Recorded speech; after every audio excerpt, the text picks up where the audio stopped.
గానే మంచి పనుల్లో మంచి వారితో మంచి విషయాలకే సహకరించండి. లేదా చెడ్డవారు మంచి మార్గంలోకి రావడం కోసం చెడు పనులు వదిలేసి మంచి మార్గంలో రావడం కోసం కూడా ప్రయత్నం చేయండి. చెడుని ఆపండి, మంచిని ప్రోత్సహించండి అని కూడా చెప్పడం జరిగింది. మరియు మెజారిటీ సత్యానికి ప్రమాణం కాదు. మెజారిటీ సత్యానికి ప్రమాణం కాదు అంటే ఎక్కువ మంది ఏదైతే ఫాలో చేస్తున్నారో అదే నిజమైంది, అదే సత్యమని మనం అనుకోకూడదు. ఎక్కువ మంది ఒక విషయాన్ని చేస్తున్నారంటే అరే అంతమంది చేస్తున్నారు కదా అది కరెక్ట్ అని మనం అనుకోకూడదు. దాంట్లో నిజాలు ఏమిటి మన బుద్ధి జ్ఞానాలతో తెలుసుకోవాలి. మన మందిని చూసి, మనుషులని చూసి, ఒక గ్రూప్ను చూసి, ఒక జమాతును చూసి ఇది కరెక్టు, వీళ్ళు ఇంతమంది ఉన్నారు కదా, వీళ్ళు ఇంతమంది దాన్ని ఫాలో అవుతున్నారంటే అది కరెక్టేమో అని అట్లా మెజారిటీని చూసి మనం ఒక నిర్ణయానికి రాకూడదు. దాంట్లో ఉన్న నిజాలను చదివి తెలుసుకొని బుద్ధి జ్ఞానాలతోటి దాని ధర్మజ్ఞానంతో ఆలోచించాలి. మన మనసుకు నచ్చినట్టు ఆలోచించకుండా ధర్మజ్ఞానంతో పోల్చుకొని ఆలోచించాలి అని 6వ అధ్యాయం 116వ వాక్యంలో తెలియజేయడం జరుగుతుంది. మరియు న్యాయంగా ఉండాలి.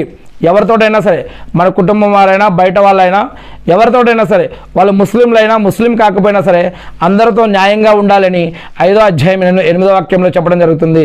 నేరాలకు ఆదర్శప్రాయమైన రీతిలో శిక్షించండి. నేరస్తులని శిక్షార్హులు వారిని శిక్షించాలి. మరియు ఎక్కడైతే ఏ దేశంలో అయితే ఏ చట్టాలు ఉన్నాయో ఆ చట్టపరంగా వారు శిక్షార్హులుగా ఉంటే వారిని శిక్షించాలి. ఆ శిక్షల నుంచి తప్పించుకోవడం కోసం ప్రయత్నించవద్దు. ఈ లోకంలో చేసిన పాపాలకి శిక్షల నుంచి కనుక తప్పించుకుంటే కనుక పరలోకంలో ఖచ్చితంగా దేవుడు పట్టుకుంటాడు.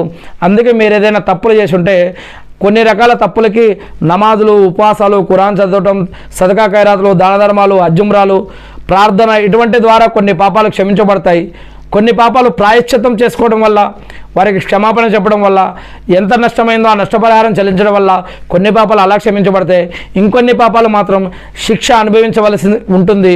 ఆ శిక్ష అధికారం ఉంది, డబ్బు ఉంది, పలుకుబడి ఉంది, ఆస్తిపాస్తులు ఉన్నాయని చెప్పేసి మనం తప్పించుకోవడం కోసం, పారిపోవడం కోసం కనుక ప్రయత్నిస్తే కనుక మరి మన మరణ సమయం, మరణించిన తర్వాత ఈ ప్రపంచంలో ఉన్నప్పుడు సమాజ జీవితం ఆలమే బర్జకులో ప్రళయ దినం రోజు 50,000 సంవత్సరాలు కలిగిన ఆ ఒక్కరోజు ప్రళయ దినం రోజు కానీ మరియు పరలోకంలో నరకంలో కానీ దేవుడి యొక్క శిక్షకు గురవాల్సి ఉంటుంది.